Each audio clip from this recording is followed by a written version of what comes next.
पंचायती राज चुनाव को लेकर सवाब काफ़ी उफान पर है और पाटौदी पंचायत समिति में 5 दिसंबर को वोटिंग होनी है। उससे पहले यहाँ के प्रत्याशी है जो डोर टू डोर प्रचार कर रहे हैं। वहीं कांग्रेस से राजस्व मंत्री हरीश चौधरी लगातार सभाएं कर रहे हैं। भाजपा से हैं जो कैलाश चौधरी है और यहाँ के प्रभारी पूर्व मंत्री अशरफ अली है, वो सभाएँ कर रहे हैं। इस बीच में सबसे रोचक बात यह है कि पाटौदी में इस बार काफ़ी कुछ गणित बिगड़ा हुआ लग रहा है दोनों ही पार्टियों का। कांग्रेस जहाँ अपने ही बागियों से जूझ रही है तो भाजपा में भी टिकट वितरण को लेकर कई तरह की विसंगतियां आई। लेकिन हम बात करेंगे सबसे हॉट सीट पाटौदी की वार्ड नंबर 14 की, क्योंकि यहां पर पूर्व प्रधान है रसीदा बानो मैदान में है, भाजपा से भी कद्दावर स्थानीय प्रत्याशी है वो है, और निर्दलीय प्रत्याशियों के साथ साथ कांग्रेस के बागी कह सकते हैं जो टिकट के प्रमुख दावेदार थे और कई वार्डों से वो भी यहाँ से चुनाव लड़ रहे हैं। एडवोकेट सोमू मंगलिया है, उनकी धर्मपत्नी है समीना मंगलिया, वो यहाँ से चुनाव लड़ रही है। हमारे साथ एडवोकेट सोमू मंगलिया है, उनसे बातचीत करेंगे किस तरीके का उनका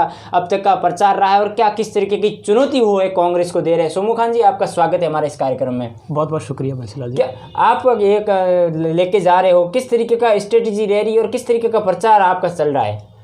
प्रचार बता दूं बंसीलाल जी, आप भी देख रहे हैं, समस्त पाटौदी की जनता भी देख रही है कि इस क्षेत्र में राजस्व मंत्री हरीश जी भी अपनी रैलियां कर रहे हैं, केंद्रीय कृषि मंत्री कैलाश जी भी कर रहे हैं। लेकिन नहीं तो इस पाटौदी के इलेक्शन में हरीश जी कहीं स्टैंड कर रहे हैं और नहीं कहीं कैलाश जी कर रहे हैं। पाटौदी के अंदर सिर्फ और सिर्फ इस समय निर्दलियों की बहार है। नहीं, निर्दलीय क्या वजह रही कि आप कांग्रेस के हर जगह बागी खड़े हो गए? 4-5 वार्ड में इतनी टक्कर दे रहे हो कांग्रेस को, वहाँ बीजेपी टक्कर में बाहर है, आपसे और कांग्रेस का मुकाबला है। क्यों, क्या वजह रही है निर्दलीय होने की? निर्दलीय होने की सिर्फ एक ही वजह है, सिर्फ एक ही वजह, और वो ये है कि पाटौदी के किसी व्यक्ति विशिष्ट ने अपने आप को सर्वेसर्वा मान लिया।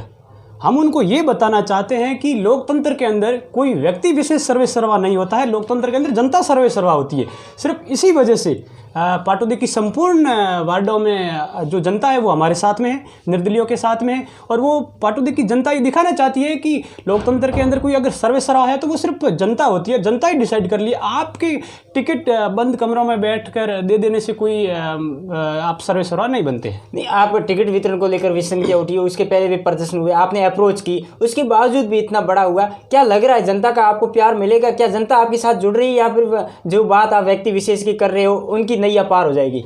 देखिए, जनता तो हमारे साथ में, जनता का अथाह प्यार है, लेकिन अफसोस इस बात का है कि हमने हमारी बात रखी थी हमारे मंत्री साहब से, लेकिन जैसा मंत्री साहब बोलते हैं वैसा उन्होंने किया नहीं। इस बात का हमारे दिल में बहुत दुख हुआ।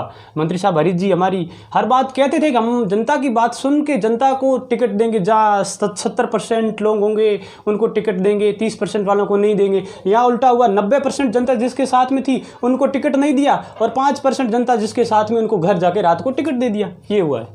आप कितने वार्डों में बागी के तौर पर, कौन कौन से वार्ड है ऐसे जहां पर आप प्रतिनिधि के रूप में कड़ी टक्कर दे रहे हो और कहां कहां आपके निर्दलीय प्रत्याशी है मैदान में? देखिए, मैं वार्ड नंबर 14 नवातला केसरपुरा राजीव नगर से चुनाव लड़ रहा हूं, और नवातला की सीट पर नहीं तो कांग्रेस की कोई वहाँ पर टक्कर है, नहीं बीजेपी की। वहाँ एक तरफा माहौल है और एक तरफा माहौल वहाँ निर्दलीय उम्मीदवार वहाँ में लोग मुझे अच्छा प्यार दे रहे हैं और एक तरफा मुकाबला है। आप सर्वे कर सकते हैं इस समय। आप सोचिए, जिस तरह से विधानसभा के अंदर जी बूथ बूथ जाकर रैलियां करते थे, वो आज एक राजस्व मंत्री साहब एक मंडल सदस्य के लिए घर घर जाकर सदस्य सभाएं कर रहे हैं। तो आप सोच सकते हैं, अनुमान लगा सकते हैं कि जनता जो उनकी सर्वेसर्वा नीति से कितनी तंग आ गई है। वो जनता हमारे साथ में है।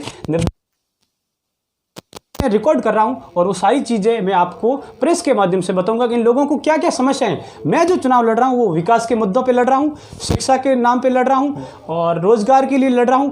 युवाओं को राजनीति के अंदर, स्वच्छ राजनीति के अंदर एक आ रखे है। लेकिन समीना बानो है जो बाहर की प्रत्याशी नहीं है, वो उनका जन्म पहले बिल्कुल केसरपुरा में हुआ है, उनका वहाँ पियर है, और मेरा ससुराल केसरपुरा में है, और मेरा ननियाल, मेरा दादाना वो भी वहीं है। तो मैं बाहरी प्रत्याशी में नहीं आता हूं। हालांकि कांग्रेस का प्रत्याशी वो बिल्कुल बाहरी प्रत्याशी, उनका वहाँ कोई संबंध नहीं है। सिर्फ जो आप अंदाज़ा लगाइए, सर्वे कीजिए, वहाँ अगर विरोध हो रहा है तो भयंकर विरोध हो रहा है केसरपुरा और नवतला में। वह इस तरह का विरोध हो रहा है कि आप सोच नहीं सकते हो। जनता कहती है कि सिर्फ 4 व्यक्ति ठेका लेकर गए और किसी को रातों रात प्रत्याशी बना लिया। वो बिल्कुल जनता, वहाँ की जनता उसको स्वीकार नहीं करेगी, बिल्कुल यकीनन उनको नकारेगी। और इस बार नवतला, केसरपुरा और राजीव नगर की जनता मुझे प्यार देगी। 14 ग्रामीण पृष्ठभूमि लोगों पर बिल्कुल प्रभाव पड़ेगा, कुछ नहीं बल्कि 100% में पड़ेगा। इसलिए कि इन्होंने 5 साल के कार्यकाल में जनता को जोड़ा नहीं बल्कि जनता को तोड़ा। इन्होंने अपनी हठधर्मिता और सर्वेसर्वा नीति और तानाशाही रवैये के कारण पाटौदी की जनता इनसे उब चुकी है। हालांकि अगर इनमें गुण थे या इनमें अगर एजुकेट थे, ये अगर ये चाहते तो पाटौदी को विकास की ओर अग्रसर करते थे, लेकिन इन्होंने पाटौदी को विनाश की ओर अग्रसर कर दिया। इससे डरते हैं क्योंकि मेरे से वो मतलब अच्छा व्यवहार रखते हैं, मुझे बड़ा प्यार और सम्मान देते हैं। लेकिन ये जरूर है कि उनको भय इस बात का जरूर है कि इस बार इन्होंने जो सर्वसर्वा नीति से कांग्रेस का जो उनका प्रत्याशी है वो यकीनन हार रहा है। तो इनको इस बात का भय है कि जो कांग्रेस का प्रत्याशी है वो हार रहा है और निर्दलीय जीत रहा है। तो ये थे एडवोकेट सोमू खान मंगलिया, जिनकी धर्मपत्नी है समीना मंगलिया, वार्ड नंबर 14 से चुनाव लड़ रही है।